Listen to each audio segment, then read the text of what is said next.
Andrew McCART, IFL TV, proudly sponsored by Everlast. I'm here with the North East's own, Newcastle's own, Lewis Ritson. Lewis, we just said there, man, it's been a while since I spoke to you, mate. What's been going on? No, it's been a while. You've been high rolling over the States, haven't you? So I'm surprised you're a little show like this. But hey, you're so fair play. No, you know, it's just training hard in the gym and just ready to go now. I think you've been ignoring me. It's not because I've been in the States. You've been ignoring me. No, never on you. We're like this, me and you, so you know that, not ignoring you.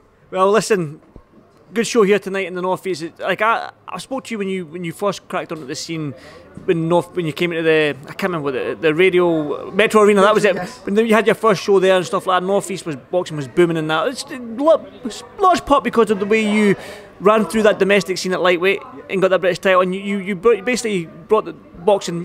You probably don't want to admit it, but you did. But looking at these young fighters in here today, man, you must be excited to see the young talent coming through in the North East. No, definitely. You know, like I've got my stable mates fighting for the Northern Area title tonight, so hopefully he can win that and he can push on. And you know, it's up to these fighters to take the chance when they get it. You know, and hopefully they'll do that and they can start taking a bit of pressure off my shoulders and they can start putting on big shows for themselves. Have you felt pressure when you've been take these big fights in the North East? I mean, the Robbie Davis Jr. one was a great win for you. Do you know what I mean? And then obviously you've had these losses and stuff like that. So have you felt pressure being that so? I know Ricky Burns done it, because I remember Eddie Hearn when Ricky Burns was doing that he was the only one in Scotland at the time, and then he lost against was it Relic? I think he lost against Relic. I think that was Relic, and then Eddie took him away and we started fighting him, and there was pressure on Ricky's shoulders, but.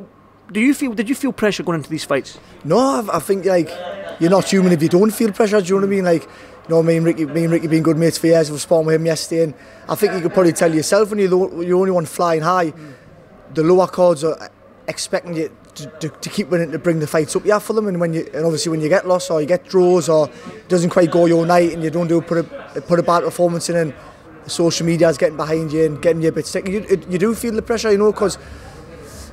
You know, you don't want to be like when you go or when you retire or when you get beat, there's going to be no big shows up here. You know, everyone loves the buzz, everyone loves it, so there's a bit of pressure on your shoulders to keep that going.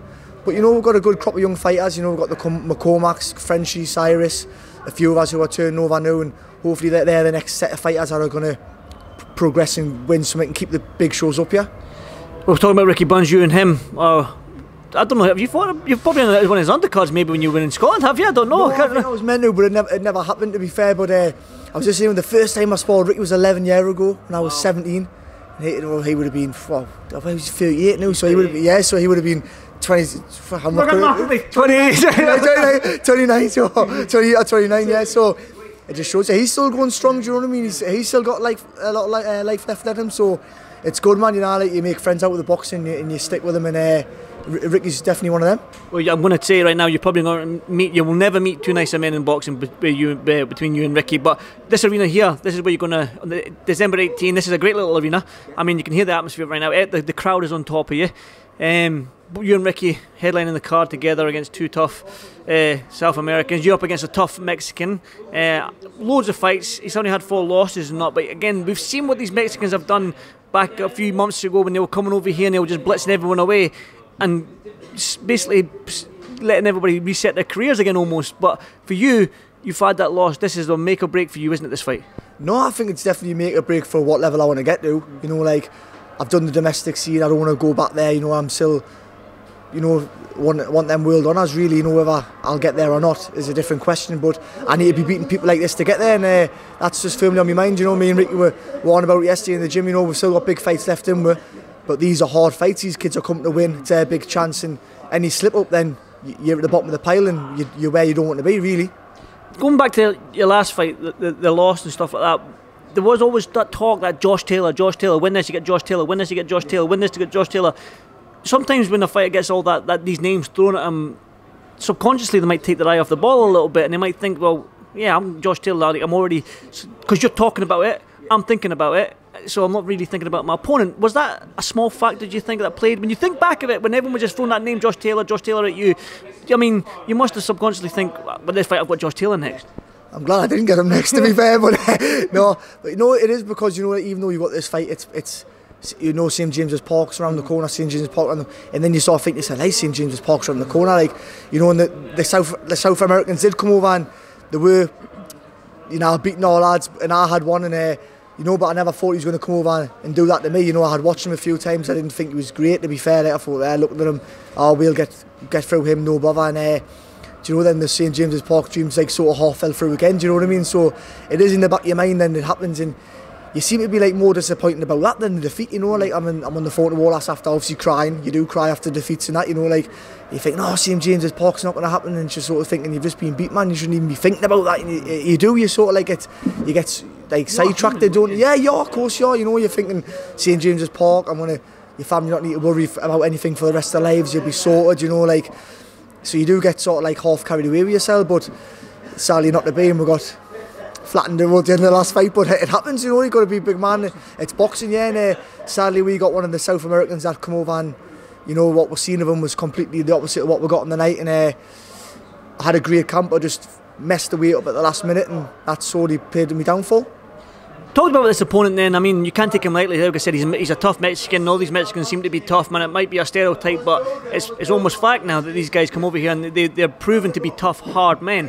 For you, you need to go in there, execute the game plan you've got with your coach, and get that win. Whether it be by 1 point and all three of the judges, you don't care as long as you get that win. Is that sort of like the mentality going into this one? Yeah, I think that has to be the mentality from now on. You know, like it's no, we like to go forward, we like to get stuck in, but you know the team are trying to put it as new. You can't move, you can't throw the jab, and it's like if you've got to win a fight by a point or by by knockout, win it by the point. You know, like you're still getting that win. Use the jab move where you know face first, get stuck in. I like the northeast in it to get in there. So no, we need to have a bit more of that in the game, and that's what we've been learning in the gym. You know, like we're sort of learning it we were doing it at the last fight, but then sorely couldn't really keep him off where, you know, he jumped on me early, hurt was early, and I was just in survival mode from round one really. But yeah, I think we'll definitely be seeing a lot more of that we need to, because we can't afford to lose any now. You said that you're done with the domestic scene, but when you look at the domestic scene right now, like the Tyrone McKenna for me is a good fight with you, and then you've got obviously Sam Max was a good fight, but there's some talent down here, and it can be for that world honour. Yeah, when I say done with the domestic, I don't mean like domestic. I phrase that wrong. Like where British title level. I mean, I'm not going where. I think there's me, Tyrone McKenna, O'Hara Davis, James Tennessee, even Catterall, like because he hasn't really been proven that level. I think we're all there, like where we're all on that fringe. Josh is, but there's no point even mentioning him. He's way up there, isn't he? He's unified. He'd probably be moving up, but even if that group of fighters were fight each other, I don't think we would still even be ready for him. Do you know what I mean? Like he's boxed the best in the world and beat them all. Do you know, like, and I know the fight was getting mentioned with me and Josh, but I never once come out and said, every interview I've said, look, Josh Taylor has a very hard fight, you know, but if the money's there, you're going to take him a fight, as you know what I mean? If you're there, they get set up for the rest of life, of course you're going to take him. You'll take a hammering off him as well, do you know what I mean? I would take a hammering from him. You're going to go in there fighting, don't get us wrong, do you know, but the domestic, there's a few, like the 5 fight, we're probably like, we're all hovering around fringe level, world level, you know, like where we need them few fights where, right, we're all world level now, and probably us fighting each other will get there, but we're all at different promoters, it's got to make sense for, you know, like, in a Tyrone McKenna, he fought Mexican in his last fight on a late replacement, and he went life and death with him, so Tyrone McKenna's a tough boy, to be fair, so they're all good fights to make, it's just whether the promoters and the managers can all get with each other, I mean, hey, imagine having like a little tournament with a lot of it, do you know, like where we're all top class kids, you know what I mean? Like it's hard because of social media. I know you get beat. Oh, you're shy, but come on, let's be honest. We're all hovering around there. We just need to get in a position where we can get for them world honours, and probably us all fighting each other. I'll get with there. Well, the thing is, word on the street is that if Josh gets through his mandatory with Jack Catterall, he's going to move up. Yes. So he's got all the belts. All them belts, every single one of them are going to become vacant. You know what I mean? So you mentioned you guys there, but there's also like the Regis Prograis. He might move up, who's at that elite level as well. He might move up and stuff like that. So right now the domestic scene is at world level. Do you know what I mean? So you fighting for a world title doesn't seem too far away in 2022, does it? No, of course it doesn't. I mean, probably the opponent we're fighting next, if we can get through him, we probably need a couple like him, where we're doing the 10 rounders, we know how to pace ourselves properly, do the 10 round, and then right, you've had a few of them. I mean, they're still tough fights, don't get us wrong, they're no like givens, but then they go right. Now you've got one of these, you know, like I feel like with me where the rest of them lads have all had them, where I haven't, because I sort of blasted through the domestic scene and then obviously had a couple of setbacks, but I've never really had that where I've had that run of fights where I've been able to do the 12 or the 10s where I've probably had to where they have. So I think we can all get together, or you know, even somebody fight for one, if they're lucky enough to win one, the defence against a local lad, it all makes sense. But like I say, it's all about the managers and promoters getting together and getting that on. Well, Probellum show here, December 18. You mentioned sparring Ricky Burns. I know Ricky's probably the first guy on the planet, man. So how are those spars, man? Can you keep them off you? You know what it is you said there about being the two nicest lads? You wouldn't think that when we get in there, we'll batter each other all over the place. But you know, even he said yes. He says, you know, there's people who pay mega money to watch this. I says, yeah. He says, you know, if they ever got off at the fight, they have to pay them good. I says, well, as long as you're seeing it, they pay them good, then we're down to it. But no, Ricky's a lovely lad, and he's still fit. He's still fit. He still loves the game. You know, he said, I'm still in it. I still love it, and I'm glad because he's a lovely kid. And I hope he does get that last big fight that he wants, and he can prove a few doubters wrong as well. Definitely been a patriotic Scot that I am. I totally echo that sentiment as well. Really hope he does. But like I mentioned, the North East crowd, you're going to be in this arena in what, 6 weeks or whatever it is.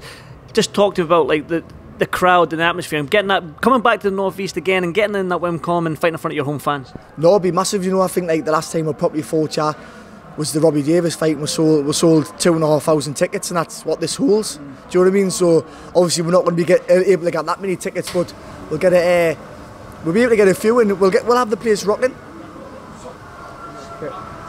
No, it's alright, just keep it on. Sorry, the guys, it's alright, but don't worry about it, it's fine, keep it on. Well, it's keeping me warm anyway. So the guy just fired up the heater there. No, it's alright, man, look, I'm actually on fire now.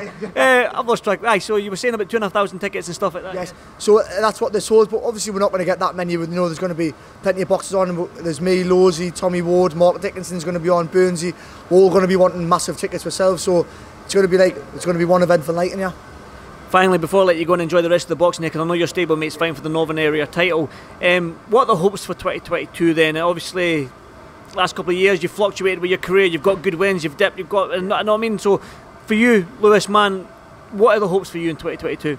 Do you know, just want to have a couple of, and have that big one, do you know, want to have a massive fight towards the end of next year, and if that's against one of the domestic lads like a McKenna or a Howard Davis, or against an American or something like that, we want a big fight, final eliminator, get through that and hopefully fight for the big end. You know, I think even though the last one, we're not far off. If I can do the weight properly and I can spar like I can spar, I know every fighter says that, so everyone's probably listening saying, you're full of shit because everyone says that, but you're not, you know what I mean? You know yourself if you can reach that level, and I've sparred with loads of top class world level fighters and done very well, so if we can bring the sparring into fights, then we'll be happy. That's hopefully the plan. Well, fingers crossed. I'm going to show everybody what the heck has just been on. Look at that. That's actually on me right now. I'm on fire right now. But Lewis, like I said to you, man, it's an absolute pleasure to speak to you again, to see you again. I'll probably be down here on December 18th to watch you and Ricky Burns fight, man. It's going to be, like I said to you, two of the nicest guys I've met in boxing, so I'm looking forward to that fight, both of your fights. So good luck to both of you, and enjoy the rest of the night, mate. No, thank you very much. Appreciate it. Thank you. Thank you, Lewis. Thank you.